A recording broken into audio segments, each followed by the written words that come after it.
There's one study that I talk about in the book. It's really about, it was math problems and public speaking. So the sort of that stress shame combination that people can have. And they measured levels of interleukin-6, which is a type of inflammatory protein. And researchers show that the people that had the highest levels of stress and shame had higher levels of interleukin-6. The people that practiced self-compassion had the lowest levels of interleukin-6. When the body is in that stressed state, that will shift the body into that more of that sympathetic state, which will impact inflammation levels, which will impact the gut-brain axis, the connection between the two, and will impact the brain hormonal axis. Hey guys, welcome back to the Digest This podcast. I'm your host, Bethany Cameron. And guys, I'm just so pumped up about today's episode. I interview Dr. Will Cole, and he is the face behind the popular podcast, The Art of Being Well, and New York Times best-selling author. And he just came out with his 4th book, Gut Feelings, where he addresses the shame-fueled relationship between what you eat and how you feel, and shares ways on how to reduce stress and inflammation, not only by the foods you consume, but by changing your mind and addressing past trauma and the emotional aspect. I just finished interviewing Dr. Will, and as you can tell, I am so fired up. In this episode, we talk about diet culture and anti-diet culture and how both are toxic, how shame can be causing gut issues, good foods versus bad foods, and if there is a difference, ways to not obsess over health, all while continuing to follow the diet you as an individual need to support your own health needs. We also talk about the vagus nerve, EMDR, childhood trauma, alcohol, inflammatory foods, and so much more. So without further ado, here's my interview with Dr. Will Cole. If you suffer from headaches, you're not alone. 1 in every 6 people suffer, and more than 8 million Americans visit their doctor for headache-related issues each year, 75% of which are women. Of course, women go through more hormonal changes each month and their moods fluctuate, which can cause migraines to the point of many unable to even function, let alone work or be the mother or wife they typically are on a daily basis. We need help. But the side effects from NSAIDs like Advil or other over-the-counter anti-inflammatories sometimes aren't worth it. But did you know that CBD has been shown time and time again, study after study, to be one of the best natural anti-inflammatories available? And no prescription is required. Ned is a brand I've been personally consuming for over 2 years, and one of their newer products is their Brain Blend. It not only contains full spectrum hemp, but also botanicals to help support brain function and clarity, such as MCT, ginkgo, bacopa, Siberian ginseng, lion's mane, and lemon essential oil. I took this blend when I had a major headache, and within 30 minutes, it was gone. No joke. So if you need a natural relief from headaches or just want more clarity in your brain to think and focus, I highly recommend Ned's Brain Blend. Become the best version of yourself and get 15% off Ned products with code DIGEST. Go to helloned.com/digest or enter code DIGEST at checkout to get 15% off. Thank you, Ned, for sponsoring the show and offering my listeners a natural remedy for some of life's most common health issues. Thank you so much, Dr. Will, for coming on the show. Your new book called Gut Feelings just came out and holds so much information on the gut-brain connection, as well as beautiful photos of delicious recipes such as an almondberry crumble, apple puff pancakes, and Moroccan-inspired lamb burgers, just to name a few. Is this your 4th or 3rd book? 4th book, yeah. In 3 years. since 2018. So however many years is that? A few years, a few more years. But it's been a lot. It's been a lot for sure, especially because it's not my day job. My day job is running a telehealth center, seeing patients. But yeah, thank you. I love writing and I love educating people that way. It's crazy. 4 books. And, I really want to talk about your newest book, Gut Feelings. And you talk a lot about the gut-brain connection. And I want to go into that a little bit more as well. But the gut and brain are formed in the same fetal tissue. Is that correct? Mm-hmm. Yeah, exactly. So when babies are growing in their mother's womb, the gut and brain are formed from that same tissue that's formed together, and they are linked for the rest of all of our lives through what's known in the research as the gut-brain axis, or the connection between the gut and the brain. But there's so many far-reaching ways and pathways in which the gut and the brain are connected, right? Part of it is the enteric nervous system and the vagus nerve, which is sort of the main mechanism of action that researchers are exploring of how does, in part, at least in one way, how does the gut and the microbiome, which is all the trillions of the bacteria in the gut, how does it crosstalk? How does it communicate with the brain? Well, the vagus nerve is a central part of that. So that's what I get to explore in Gut Feelings, is the influence of how do we improve our vagal tone, as the researchers call it, which is responsible for our mood. It's responsible for our energy levels. It's responsible for hormone balance, because it's the resting, digesting, that parasympathetic aspect of our autonomic nervous system.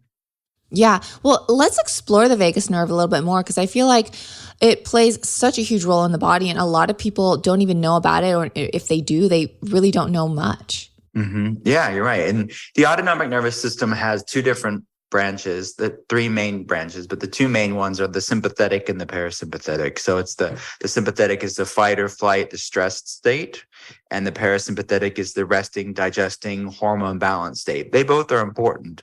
So when you hear people talking about nervous system regulation or a dysregulated nervous system, what they're talking about in part is that sympathetic parasympathetic imbalance, where most people are overactive in that sympathetic state. All you have to do is look at our culture and our world, and you'll see varying degrees of that on every level, right? But also a weak parasympathetic, or a hypofunction of the parasympathetic. So they're dealing with anxiety and exhaustion and different inflammatory problems and digestive problems and hormonal problems.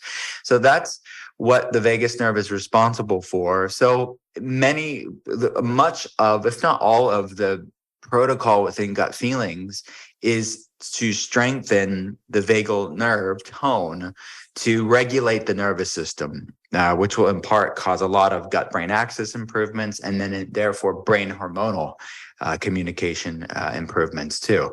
So we're dealing about, but I called the book Gut Feelings for different reasons, but I mean, we use that term, right, in our culture, right? Gut feelings, gut instincts. I just have, a feeling in my gut, butterflies in my stomach. Somehow our ancestors, knew what now researchers are confirming, right? That so much of our body, so much of our being originates in the gut, that the gut was somehow the seat of the soul. And our ancestors didn't have the randomized control trials that researchers now have, that we now have today. But researchers are really in many ways catching up with antiquity, that Hippocrates, the father of modern medicine, said all disease begins in the gut. Paracelsus, the father of toxicology in the late 1400s, early 1500s, talked about how the gut was a major player into human health. They saw this because of thousands and thousands of anecdotal evidence, observing people as physicians, as healers. And it's just profound to think about the influence that the gut has on our mood. And it's the gut and the feelings, the physiological and the psychological, and the bidirectional relationship between the two. Because really, Gut Feelings is a conversation on how in the West we'll oftentimes separate mental health from physical health, that, it's a mental health issue, and somehow relegate it as separate than the rest of us, right? But yeah, if we have a stomach issue or a musculoskeletal issue, for example, it's a physical issue and you go to the doctor. But somehow mental health is still compartmentalized as this separate thing, this abstract chemical imbalance that we don't even measure on labs. People are just given prescriptions for this abstract concept. And really what I wanted to have a conversation in the book was what I get to see play out in patients' labs all the time. And it's the influence of the physiology of our physical health on our mood. But then conversely, how the mental, emotional, spiritual things and the research around unresolved trauma and chronic stress and how these mental, emotional feeling aspects of gut feelings, how does that influence our biochemistry? So it's hugely important because you look at the statistics of different mental health issues or different autoimmune problems, and those are the people that I talk to on a daily basis. And we don't have to settle for it. We don't have to settle for just this bleak existence of poor health. And we have to do something different to see something different. Yeah. Well, I mean, you touched on so many great topics. And as you see clients on a regular basis, what is the most common issue everyone seems to have? I would say the commonality is chronic inflammation. I mean, that's the commonality, but it's the commonality. So we have to then ask the question, what's causing the inflammation? And that's really what gut feelings that I really get to discuss about in the book that I never really got the chance to in book form talk about it before. I talk about it with patients on an hourly basis. It was just a matter of when and how did I put it in book form? Because there's both physiological factors of chronic inflammation and then psychological aspects of chronic inflammation. So when that word inflammation is thrown around in the wellness space or health space or the fitness space, we're talking about chronic inflammation. Inflammation is not inherently bad. It's a product of the immune system, but yet it is the commonality between just about every health problem under the sun. I mean, autoimmune problems, metabolic issues, weight loss resistance, brain fog, fatigue, anxiety, depression, type 2 diabetes, cancer, heart disease, all have chronic inflammation as its common link, meaning they are considered to be overtly chronic inflammatory in nature, or at least having an inflammatory component. But something causes the dysregulation of the immune system. Something's causing the inflammation. So we have to look at both the physiological and the psychological aspects. What are the pieces to that puzzle? And it's going to be different for every person, but it's just a dysregulation of our body. So when you have dysregulated immune system activity, that's chronic inflammation. And when you have dysregulation of our nervous system, it's going to be that hypervigilant fight or flight stressed state. And they go hand in hand because there's a lot of interplay between the neuroinflammatory mechanisms of the body or the nervous system and the immune system. Yeah. Well, and I love that you mention in your book, shameflamation. Can you explain a little bit what that is? Sure. Yeah. So it's my made up word. It's not a real word, but it should be. Maybe it will be a word now, but it's just my commentary on the research and the scientific literature around the mind-body connection. I mean, how do things like chronic stress and shame and things that are causing the shame, how does that influence our physiology? So it's a lot of what gut feelings is about is not just about what we're feeding our body, but also what are we feeding our head and our heart? Like, what are these abstract, oftentimes less prescriptive, less linear, less, more nebulous things like thoughts and emotions? Like it's very cut and dried for me to say, okay, this is what the research shows as far as food and clinical nutrition and ways to support our physiology and our health and our mood and support healthy inflammation levels from a nutrition standpoint. And I put that in the book, obviously, because that's how the physiology impacts your mental emotional health. But these more complex topics is really what I wanted the meat of gut feelings to be about. These like thoughts and emotions and these neural pathways that we feed ourselves from very young age oftentimes. And how does that influence our biochemistry today? Things from our past or things that we are doing for ourselves and to ourselves in the present moment. So shameflamation is the intersection between the thoughts and emotions and a way that impacts your biochemistry. So something like shame will influence things like chronic inflammation. But what's causing the shame is typically some conglomeration of past trauma, unresolved past trauma, stress, shame. Yeah. Exactly. And then present stress, like you said, someone that's stressed out, they're maybe snapping at their loved ones. They're more irritable because they're stressed. They're maybe not present. They're on their phones because they're stressed and distracted and trying to numb themselves. And they are oftentimes eating foods that don't love them back very often because it's quick and convenient, and they're just stress eating. So there's a lot of shameflamation with chronic stress in the present moment, but then obviously unresolved trauma in the past. And oftentimes, at least for patients over the years, it's a bit of both, right? Because it's a part of the food we're feeding ourselves. I call them metaphysical meals. It's like, what are we feeding our body on proverbially through our thoughts and emotions and our experiences?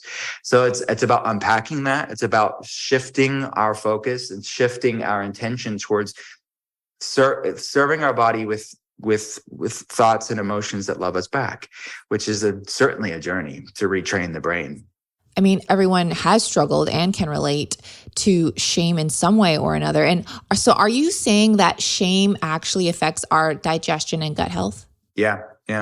So there's lots of growing research in this of the mind state and the influence of our physiology. So our body, first of all, our body does not really, whether it's a real threat or perceived threat, the body is going to respond the same, right? And if the body is already, because of food, maybe, and poor gut health, because of the foods that people are eating, our environmental, the aspect of of this larger plant soil microbiome of the planet and its intimate connection with our own gut microbiome, that's a major component already. And then on top of that, these feeling sides of gut feelings, that is a contributing factor. And for some people, it's a significant factor on the influence that's having on the gut-brain axis, on our nervous system, because it's contributing to that dysregulation. It's contributing to the overactivation of that sympathetic tone, that fight or flight stress state.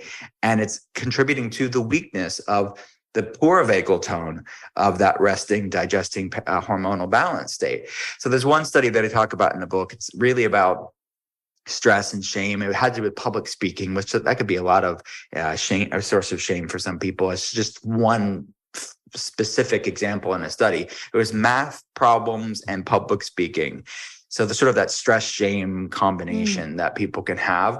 And they measured levels of interleukin-6, which is a type of inflammatory protein that we can measure. And researchers show that the people that had the highest levels of stress and shame had higher levels of interleukin-6. The people that practice self-compassion, which we talk about in the book and what that looks like, had the lowest levels of interleukin-6, lowest levels of this inflammatory protein. That's just one example in the studies to show that, but I talk a lot more. I mean, we know that stress state will impact the conversion of T4 to T3, the thyroid hormone. 80% of that conversion happens in the liver, 20% happens in the gut. So when the body's in that stressed state, whether that's physiological stressors like the foods that don't love us back that are contributing to that, or these mental, emotional feeling side of it, that will shift the body into that more of that sympathetic state, which will impact inflammation levels, which will impact the gut-brain axis, the connection between the two, and will impact the brain hormonal axis. Wow. I mean, there's so much to take in there. And so you did say inflammation, things that can cause inflammation in the brain to like trauma, shame, stress, things like that. What are maybe some foods that cause inflammation in the gut? There's a lot of bioindividuality with this, right? And I don't want to, I want people to explore what their body loves and what their body hates and not make any overly reductive statements. Yeah, exactly. We can talk about the exceptions for everything. Because I mean, if I hung my hat on like one set of rules or like one set of guidelines or prescription, I'd be proven wrong all day long. It is a lot more prescriptive because there are some things that really don't love many humans back, way more than the feeling stuff, which is nonlinear. But so what I would call the inflammatory core 4 plus 1 would be the 4 things that I see the most often to disrupt the microbiome in most people. And that would be, number 1 would be industrial seed oils, which are things like canola oil, vegetable oil, soybean oil. You can get better for you versions of those. And it's really, in my opinion, this may be slightly controversial within the wellness world, but I think it's less to do with the oils themselves and more to do with the overconsumption of omega-6 oils and not enough consumption of long-chain omega-3 fatty acids. That's really the problem. It's sort of what researchers would refer to as an evolutionary mismatch or an epigenetic genetic mismatch, that a lot of our packaged foods are higher in these polyunsaturated fatty acid industrial seed oils like the ones I mentioned. And they're not eating enough of things like fatty fish and omega-3 rich foods, especially the long chain ones like fatty fish. So I would say looking at that as being a component to chronic inflammation and digestive problems specifically too, not just systemic inflammation. Number 2 would be gluten-containing grains. And I have a nuanced opinion about this. I think it's a mixture of a lot of different factors, like what we've done to grain supply, what we're spraying on the grain supply, the hybridization of the grain supply, and in some cases, the genetic modification of the grain supply. So it's multifactorial. It's not just making a blanket statement about wheat, but it's, and there are better for you versions of wheat, like sourdough bread, organic, right, when ancient grains can be more digestible. Soaked and sprouted grains can be better, more digestible for some people. But for the sake of simplicity, looking at wheat, we're kind of feasting on a famine food that, from an ancestral health perspective, is just causing a lot of inflammatory problems. And there's a spectrum of responses. It's not just about celiacs. It's about this larger non-celiac gluten sensitivity spectrum that we see on labs all the time. Third would be dairy. And there are better for you versions of dairy. Some people do fine with dairy, but dairy can be a potential inflammatory component for many people. And you can get grass-fed organic A2 milk. Goat's milk and sheep's milk tend to be less reactive. Camel milk, if you have access to it, these foods. But what we've done to the dairy industry is a problem, as far as the beta A1 casein and the overconsumption of it, and then the nutrition profile really being decimated in many sources. Do you feel like cultured dairy, like yogurt, is a lot easier? Yes, for sure, as a general rule. Yeah, and there's people that still have reactions to those, but kefirs, cheeses, yogurts, without a doubt, because it's similar to the sourdough, right? It's like that fermentation process breaks down the casein, that dairy protein, making it a little bit more digestible. So if you can get a better quality dairy and then on top of that have a fermented version of it, definitely you're going to decrease the amount of people that are going to have reactions to it. Okay. And then sugar would be the last one, which is kind of an obvious one, but yeah. And what was the plus one too? Sorry. Addition is not my strong suit. Plus one would be alcohol. So it is not a food per se, but it's a drink, right? It's a drink. Some people maybe think of it as a food group, but it is not. It is definitely problematic, and it's one of those things that I see still lingering within the wellness conversations. And I'm a pragmatist, and I'm pretty middle of the road with most things. Like, there are better for you versions of alcohol, like a low sugar, low alcohol, biodynamic, organic, dry wine. I think can be fine in small amounts for people to have a healthy relationship. But I really wanted to have a go at this in gut feelings. It's one of these conversations that I have with patients on a daily basis, for new patients at least. And there's a gut and a feelings conversation around alcohol, because yes, we know what it does on a physiological level. There's no healthy amounts of alcohol. It's a neurotoxin. It impacts the gut health. It really contribute to dysbiosis or bacterial imbalances in the gut, contributing to leaky gut syndrome, which can trigger systemic inflammation. And then we know even small amounts of alcohol can shrink parts of the brain, which is responsible for mood regulation and memory, and contributing to things like fatigue and brain fog and mood issues. So that's kind of what's going on physiologically with alcohol. And some people can tolerate certain levels of it, and certainly, but the feeling side of it, I find to be just as interesting, because I see it play out in people's lives as they get kind of defensive about the idea of not even having alcohol in their life. And that sometimes their whole friend group and social group is centered around this, that it is a very interesting aha moment, I think, for many of our new patients, is like, wow, my whole life is really centered around this one thing. And I maybe use it to be that social lubricant, or that, that sort of anti-anxiety. And I want people to have a mindful come to Jesus moment about alcohol in their life, both from a physiological health and also a social health standpoint too. Yeah, well, you mentioned that it does alter our gut microbiome for sure, and it does shrink our brain. And I feel like a lot of people say, well, I don't drink that much alcohol. It can't really have any effect on me. But I believe, and correct me if I'm wrong, that you don't need a lot of alcohol for it to have that negative effect of altering our gut microbiome. A small amount, yeah. The studies are really pointing to small amounts, like smaller than what people would drink for even a serving size, that you could have. And it's cumulative, right? If people are consistently having that small amount, it's problematic. So if it's once in a blue moon, that's a bad pun there, but blue moon. But if people are having this randomly, and it's not health food, but the body's amazingly resilient. The human species wouldn't be here if we couldn't handle some stress in the body.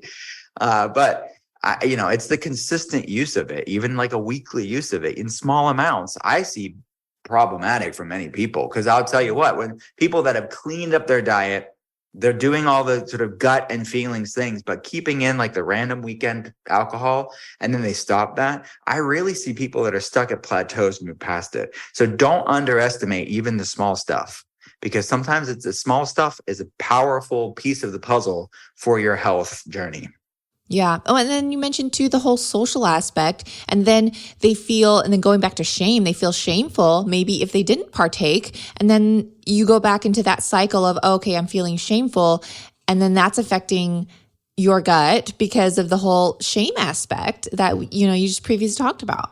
Absolutely. Yeah. I mean, it's completely tied into human relationships and someone's relationship with the present moment, which will impact their mood, impact how they interact with the present moment. There can be a lot of inner resistance, a lot of shame, a lot of anxiety around social situations that alcohol can play a part of it. Whether you're having it or not having it, what's your relationship with it? And what's your relationship with the present moment? And then how do you use alcohol to handle the present moment? These are questions that people have to ask themselves on a personal level. So I'm not being a teetotaler and saying you can't have any alcohol. I'm just saying this is what the research shows. I want you to make a mindful decision for yourself and explore what your body's capable of. And there's so many interesting things that people can do to support their mood. If they're like from a social standpoint, these are mocktails and neurotropics out there, these even like CBD products out there that can be really people are looking to unwind or de-stress. You can do it in a way that loves you back a lot more. Yeah. Teeth sensitivity is the least of your concerns when whitening your teeth. The ingredients in teeth whitening bleach can actually damage the cells of our gums. It can also damage the nerves, blood vessels, and connective tissues of the tooth. Overuse of these chemicals can lead to tooth sensitivity and gum irritation. If whitening products are used incorrectly, the peroxide in the whitening gel can wear away tooth enamel and irritate the dental nerves. Another risk to teeth whitening is a chemical burn resulting in more severe pain and inflammation if the whitening product reaches the gums repeatedly. And there have been reports that whitening strips may even strip tooth enamel. And tooth enamel cannot be, and I quote, grown back or recovered. Tooth enamel is the hardest tissue in the body. Problem is, it's not living tissue, so it can't naturally be regenerated. Once it's gone, it's gone. That's why it's so important to care for your teeth. There's no recovery. Bite toothpaste bits have been in my household since summer of last year, and they also just came out with a teeth whitening kit, which I'm so excited about because I already love their toothpaste. Bite's teeth whitening kit is made without harmful chemicals and is safe for sensitive teeth. It's also cruelty-free, vegan, and lightly flavored with natural peppermint oil.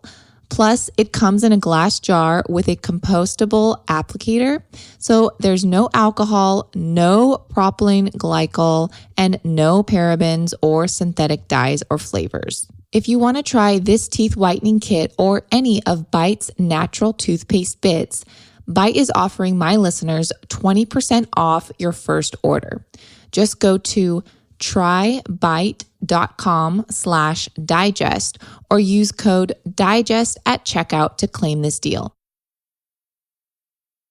Well, and I want to focus too a little bit on diet culture versus anti-diet culture, because I feel like there are two extremes here. How can we continue to focus on our health without like overly obsessing over it as well, you know? Absolutely. And that was a big conversation, complex conversation that I wanted to have in the book, because it's one that I have with patients all the time. So in many ways, the book is just like anything that I've written. It's normally born out of these conversations that I'm having with patients. And I really wanted to go there, I think, because I see both sides of this toxic tribalism within wellness. And I think that both are really adding to the confusion out there. And a lot of people are falling through the cracks, sort of the middle. And oftentimes the truth is in somewhere in the middle. And it's not as easy to say, well, this is right and wrong, and this is always this and always that. That reductive sort of black and white view of things. Typically, when you're talking about complex issues, a lot of things are missed. And you have toxic diet culture on one side, which is, eat less, work out more, starve yourself, vanity. It's all about thinness and skinniness and all that stuff. Everybody knows basically what that is. And it's a massive problem in our culture. And then on the other side, it's sort of the new rebound response, sort of the polar opposite in many ways of what I would call toxic anti-diet culture. And I would say it's equally toxic in many ways, because it's with the best of intentions. But you know what they say about the road to hell being paved with good intentions. And I think that in many ways, this side really is. It's some of the sort of most negative, caustic, malignant voices on social media is really born out of this community. And it's sad because there's so much virtue signaling, I think, on that side, because it sounds good. When you throw words like body positivity and anti-diet culture, it sounds very noble. But when you get to the heart of it, they're hurting people, and a lot of their language is born out of hurt and what toxic diet culture has done to them. But they've gone so far to the other extreme, where they're saying things like there's no such thing as a bad food and eat whatever you want, and there's no sort of any conversations around food and its influence on physiology is automatically labeled as toxic diet culture. So they sort of shut down any conversation around nutrition. And I think that the middle way of what I talk about in the book is what I call food peace. It's this both and, not either or approach, because shaming your way into wellness is absolutely antithetical to true, sustainable wellness.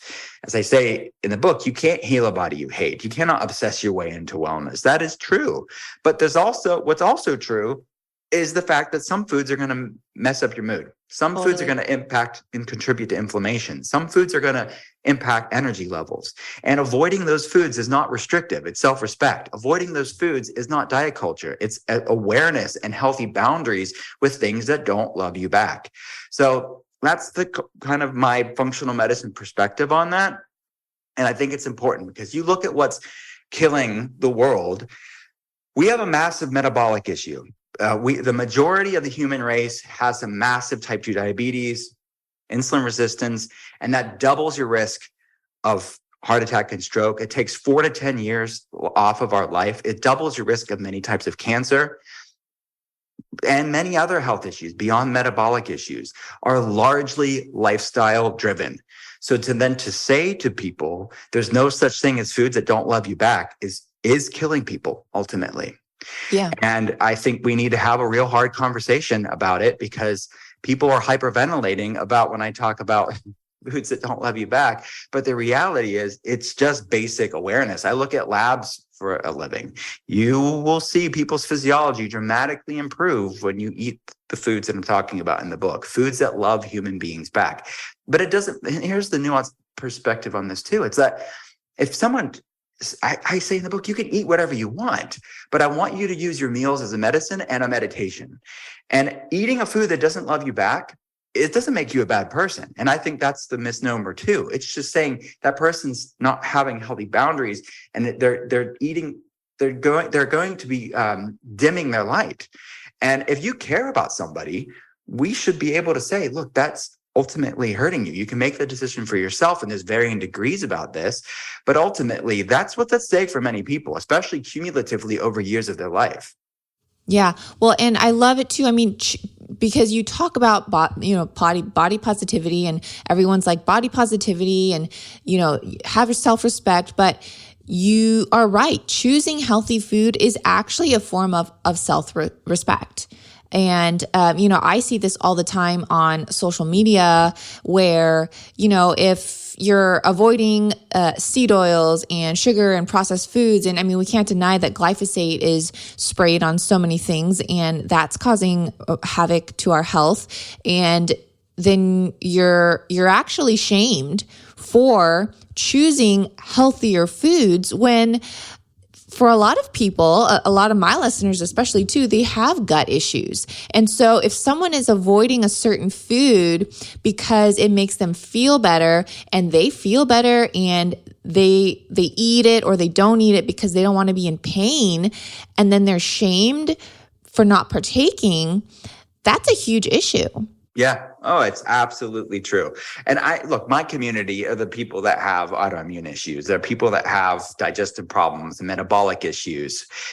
That I get the messages on social media. I have the telehealth consults, and they're the ones that tell me, look, I can't even say this on social media, but when I eat this food, it makes me feel horrible, but I can't even talk about it because I am shamed by a community that claims to be the most progressive, tolerant people in the world. But yet they're the most, and many of them, the militant ones, have ended up being exactly like the people that they have dislike for, which is intolerance. And ultimately, it's not actually tolerance when you only are nice to people that agree with you.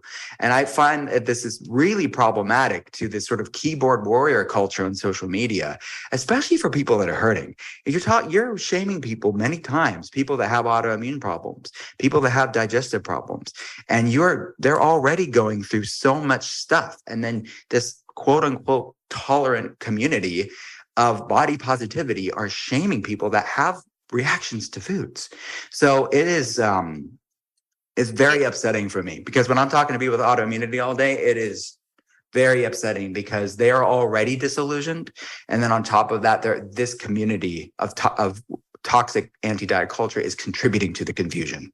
No, I mean, I'm right there with you. And I have such a passion for this topic too, because, I experience it personally. I'm more on the thinner side. And so when people say, gee, can you just eat a burger? Or man, you're so thin. And I'm thinking to myself, obviously I eat very well, very healthy, very clean. But telling someone, wow, you're like really thin, or are you okay? And then I just go back and tell that person, oh, would you tell so-and-so up there, wow, you look really obese, or wow, you have really bad skin. Like, would you tell that to that person? No, you wouldn't. So why would you tell that to me or anyone else that doesn't look like the girl next door? Yeah, well, you're absolutely right. I think and so much of this is driven by political correctness, right? It's like there's certain things that are on the allowed list, and there's certain things that are on the not allowed list. So instead of true compassion and true tolerance, which is saying we're all on this path, we're all on our own path, and we don't know what the other person's going through. Instead of throwing stones so flippantly and realizing that in many ways, people with autoimmune problems, digestive problems, hormonal issues, chronic fatigue syndrome, people that have anxiety, depression, these are silent issues in many ways where you don't see most of what's going on, if at all. Yeah. But yeah, it's so normalized to throw it stones. But you're right. If it's the right package, if it's the right size, if it's the right whatever the person looks like on the outside, there's a list that no one would go to be mean. But yet it's fair game to shame somebody that looks a certain way, whether it's thinness or whatever we're talking about. Yeah. I mean, fat shaming should just be in the same category as thin shaming, or as skin shaming, or as whatever, that the aspect. And that again plays into the whole mental part. And that's really not helping any person struggling to gain weight, lose weight, or just be healthier or feel better in general, because it's messing with their mind. Now, speaking of mind, what are any tips that you can share shifting our mind before we sit down and eat a meal? Because a lot of people with autoimmune issues, they do have anxiety about maybe some food that they're going to eat because they're wondering, oh my gosh, is this going to upset my stomach? Is this going to cause an issue? So how do you help someone that mind shift before they sit down? Sure. So within the protocol of the book, mindful eating, intuitive awareness of your body and foods that love you back is certainly a process, but it's an integral part of the protocol in the book. And I mean, it could be as simple as just sitting down when you're eating and not running around, not eating distracted, not eating stressed, trying to cultivate the space in which you eat the food. The space in which you eat the food, the heart and the head space in which you eat the food will in many ways be a key component to the outcome of that food. So something that I see quite often, and I talk about it in the book, is this orthorexia that can happen within the wellness world. And specifically, I would say within the autoimmune digestive food sensitivity world, right? And it's born, I completely understand it. When you have real reactions to foods, you don't ever want to feel that again. So then you end up saying, okay, I knew this food caused it. And then it's over time as things progress and things are, there's a lot of variables to consider. I typically meet somebody when they're having like 7 different foods and there's so much stress and anxiety and shame around the other foods, partly because they just are created these proverbial fences around their breakfast, lunch, and dinner and snacks because they don't ever want to go on the other side of that and have that flare up again. Because in many ways, they had to be their own doctor. In many ways, they had to navigate this themselves. So I get it. So it's this sort of other route even through orthorexia where it wasn't about thinness. It wasn't about like weight loss. It was about, I don't want to have a digestive flare up. I don't want to have a skin flare up. I don't want to have a neuro flare up from this food again. So these are complex issues, and pushing somebody through and just saying there's no such thing as a bad food, eat whatever you want, could put somebody in the hospital. So it's really irresponsible to say, well, just go and eat it. You have to be thoughtful. Where's your health at? If you're working with a doctor or a nutritionist or functional medicine practitioner, what are they saying? And I think part of it is where you're at right now. If you're going through this digestive problem or autoimmune issue, if you're in a flare or came out of a flare recently, where you're at now isn't going to be your forever. Keep that in mind, that your body is going to evolve. You're on this health journey. Healing is nonlinear, but it is a journey that you can get out of it. And I see people that are with this sort of finite list of foods really able to do reintroduction over time. So all the caveat around this conversation is everybody's at a different point in their journey, but I would say meet your body where it's at now. And the analogy that I use is like a proverbial cast. And sometimes you have to have that. If you have a broken bone, you have to keep that cast on for a few months. And when you're talking about gut immune access issues, it could be a couple of years, being a very specific way. And it's not about bad foods or good foods. It's about what foods love me back and which foods don't right now. But my goal of keeping that proverbial cast on is to allow over time to gain resilience and ability to digest and absorb, so that list of foods that love me back can grow and grow and grow and grow. So you can have a lot of diversity. So we have to keep on that proverbial cast for a while, and then over time work on reintroduction of foods and have like that proverbial sling, right? Where we have some movement, we can have some stress on our system, but we don't go just taking off the cast overnight. So, but in addition to the physiological gaining of resilience, i.e. healing the gut, improving digestion and absorption, really getting, if there's any dysbiosis, SIBO, histamine intolerance, oxalate sensitivities, intestinal permeability issues, that physiological mending will take time to digest and absorb foods appropriately and have resilience. But simultaneously, because of that trauma around food reactions and flare-ups, there has to be a retraining of the nervous system. So this is a paramount component to dealing with both the gut and the feeling side of it when you're coming out of food flare-up trauma. So practicing things like breath work, practicing things like somatic practices, practicing things like gratitude and present moment awareness, just like mindfulness meditation. We implement things like EMDR for people that have trauma. We implement things like limbic system retraining, like primal trust or DNRS. I mean, whatever the tools have to be within that toolbox, that is going to be needed. So it could be something as simple as just present moment awareness when you eat. But we know when you're talking about these big complex issues like GI issues and autoimmune problems, they're going to need some other tools within their toolbox for sure. Yeah. Well, and you had mentioned EMDR, and that stood out to me because I actually have an EMDR machine, and I used to do it with my therapist when I used to go, and we would do it there. And then I actually bought the machine. But explain a little bit about what that is for people that don't know. Sure. So it could be any type of trauma that you had in your past that someone could be a good candidate for this. And you would typically go to a therapist that is trained at EMDR, and there's telehealth therapists that can do EMDR. There's obviously in-person therapists that are trained at EMDR, but it stands for eye movement desensitization and reprogramming or reprocessing.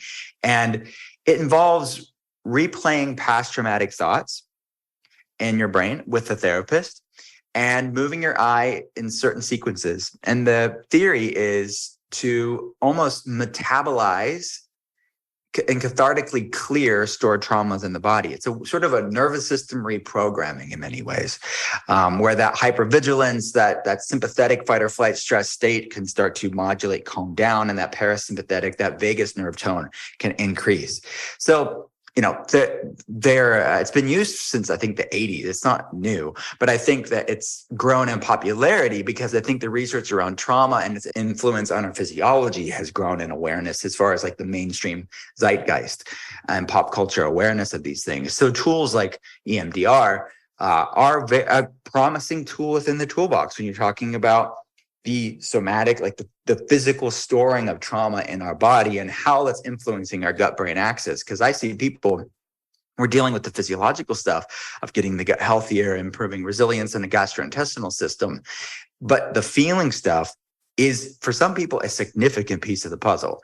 And I see food sensitivities go away whenever people are consistent with these tools over time. It's not a quick fix issues. They're not quick fix tools, but they are tools to start to retrain that nervous system and how the body is digesting food or just existing. Amazing. Yeah. And I know we've talked about trauma, previously, but I want to go in a little bit deeper in childhood trauma. Can childhood years ago, and now you're an adult, can that actually still have an effect on our health issue? Yeah.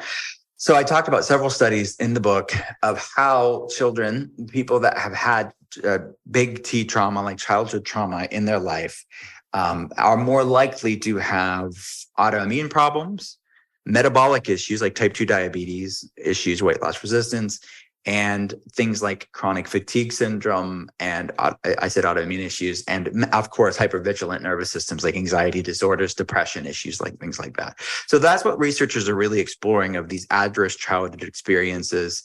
And that's something that we quantify for every telehealth patient. We have them fill out an ACE questionnaire, and the research shows the higher your adverse childhood experiences are, the higher your score is, you're more likely to have health issues later on in life. It doesn't mean that's the only component. It's a combination, a confluence of factors. People can have a high ACE score and not have any of these problems, but it is correlated and associated, and certainly a component for many people. And it really is a piece of the puzzle. And we can't change that experience, but we can change how your body is storing it. We can change how your nervous system has sort of regulated around it or dysregulated around it, to start to retrain that limbic system. So the answer is yes. And we talk about really intimate things like, was there physical abuse growing up? Was there sexual abuse growing up? Was there neglect growing up? Was there substance abuse in the home growing up? And oftentimes I'll say this, that many people, when I'm talking about these things, and we're working in conjunction with trauma specialists and EMDR specialists and somatic experience specialists, many people will gaslight themselves and they'll say, well, they'll think of whatever trauma is in their mind. They'll say, well, it wasn't that bad.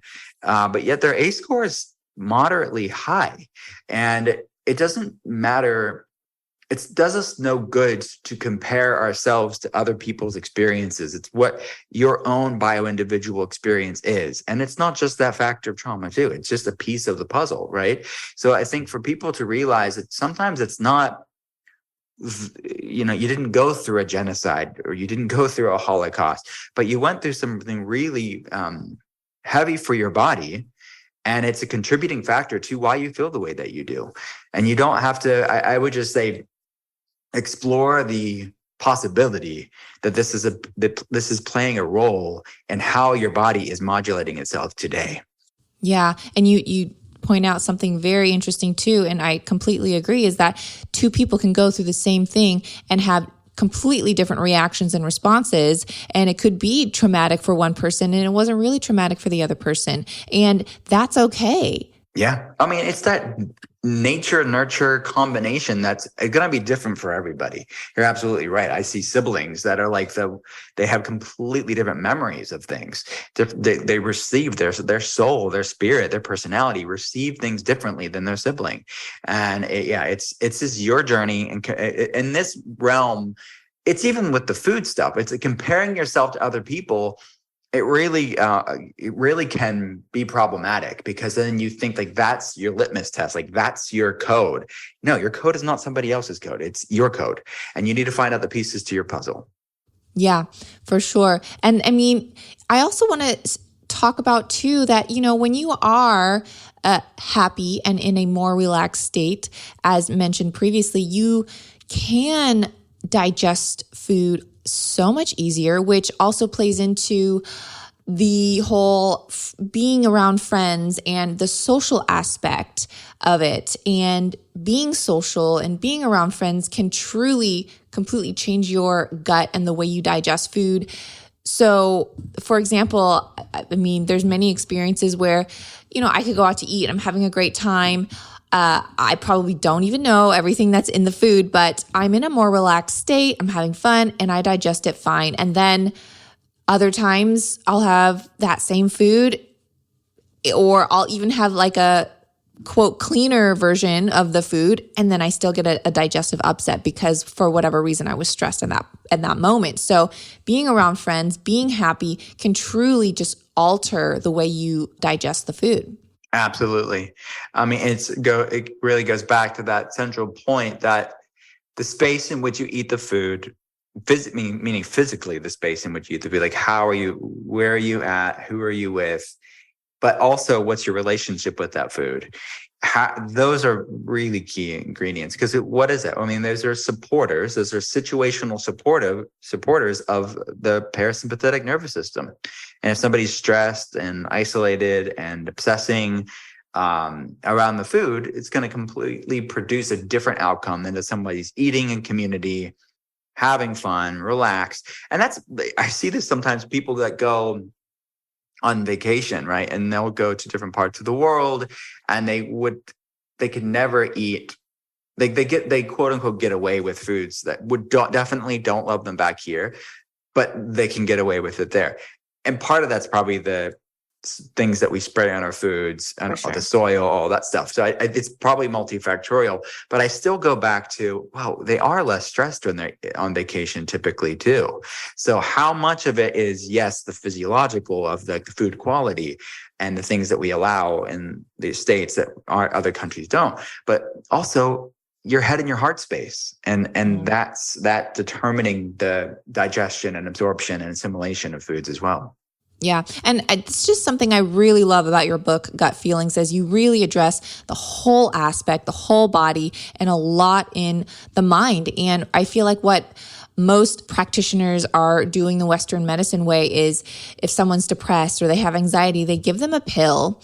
And more often than not, that will cause digestive issues. And then it's another circle. Then those digestive issues are causing the anxiety and the more depression. And it's like a never ending circle here. And I love that you in your book, Gut Feelings, really go at it and try and go to the root cause so that people can truly be free. Yeah, thank you. Yeah, I want that. I want that for people. I want them to have freedom to live the life that they were created for, to do the things that they were loved and passionate about, and be their own N of one experiment. So it's not somebody on social media or on a podcast pontificating and saying, this is the path. I want people to find the path for themselves. And it's okay to ask questions. It's okay to evolve. It's okay to pivot. It's okay to experiment with things without being labeled one thing or another, or seeing yourself or seeing your life as a failure if you evolve and pivot. So there should be a grace and a lightness. And, that's my podcast is called The Art of Being Well for a reason, because there's a science and an art to it.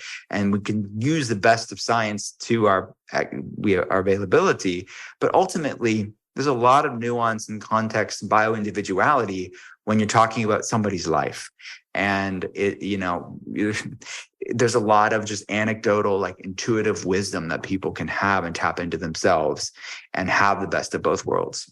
Yeah. And I feel like it's always like the chicken or the egg question, like, does our diet and gut health affect our brain, or does our brain really affect our gut health? And, I believe there's really no answer. I think it's both. It's a bit of both. Yeah. It's crosstalk. It's bidirectional. Absolutely. So you have to deal with the both and that's like I've been on some podcasts and they'll be like, well, what's more important? It depends on the person, right? It's like some people physiologically have a lot going on, and it is mainly due to the foods that they're eating. So maybe their ACE score is really low. Their chronic stress levels are really low. And those unicorns do exist from time to time. It's not common, but they're mainly, it's just like the foods they're eating. They're relatively, I don't want to say easy cases, but they're less complex, that over time, their body's going to rebound relatively quickly, as this example, right? But then some people, so much of their sort of gut feelings pie chart is more on the feeling stuff. And it's like, no, their massive needle movers are going to be predominantly there. Their ACE score is really high. They've cleaned up their foods that they eat. They are eating foods that love the average human back. And it's not about getting more obsessive about foods. It's about really looking at this feeling side of and how that's influencing their biochemistry. For most of us, it's going to be a bit of both. For both of us, it's going to be this negative feedback loop of gut influencing feelings and feelings influencing gut. And we need to deal with both gut and feelings. And that's why within the protocol of the book, every day there's a gut tool and a feelings tool. So you really can nourish both sides of this bidirectional relationship. Yeah, I love it. Well, thank you so much, Dr. Will Cole, for coming on the show. Your book, Gut Feelings, is out now, so make sure you guys grab a copy. But before we go, please tell people, where can they find you? Pimp yourself out. What's your social media? All that good stuff. Thank you so much. Everything's at drwillcole.com. It's drwillcole.com. We have the telehealth center. Obviously, that's what my day job is. We have new telehealth patient options open now. And the links to the podcast, The Art of Being Well, are there. We have a new episode every week. And the book, you can get Feelings, any other past books, they're all there. But you can get them on Amazon, Barnes & Noble, independent bookstores, all of those places too. But honestly, thank you so much for having me. And I love talking to people that get it, and also that really know what it's like to go through the trenches. And I could tell just from our conversation that you get it. So thank you. Thank you. Thanks for listening to this episode of Digest This. If you enjoyed this episode, please leave a review in your podcast app to let us know. If you're ever wondering how you can support me and this podcast, sharing it with your friends and family is the best way. This is a Resonant Media production produced by Drake Peterson and edited by Chris McCone. To email the show, message us at digestthispod@gmail.com. See you next time. The content of this show is for educational and informational purposes only. It is not a substitute for individual medical and mental health advice and does not constitute a provider-patient relationship. As always, talk to your doctor or health team first. If you're looking to take back your health, it's time for you to listen to the Real Foodology podcast. From the producer of Digest This comes one of Apple Podcasts' top 10 nutrition shows, hosted by integrative nutritionist and real food activist Courtney Swan. The Real Foodology podcast is on a mission to change the way we eat. Courtney interviews doctors, food experts, health professionals, and nutrition pioneers to bring you the best info so you can thrive. Somewhere along the way, we lost sight of how impactful our food choices are. But it's never too late to start on the path of better health choices. You'd be so surprised how resilient our bodies are when we start taking care of them. Yes, it's overwhelming, but that's why Courtney's here to help. She breaks it down for you and makes the information more accessible so that you can make more informed decisions in the grocery aisle or restaurant. Listen to the Real Foodology podcast today on your favorite podcast app. New episodes every Wednesday. Produced by Drake Peterson and Resonant Media.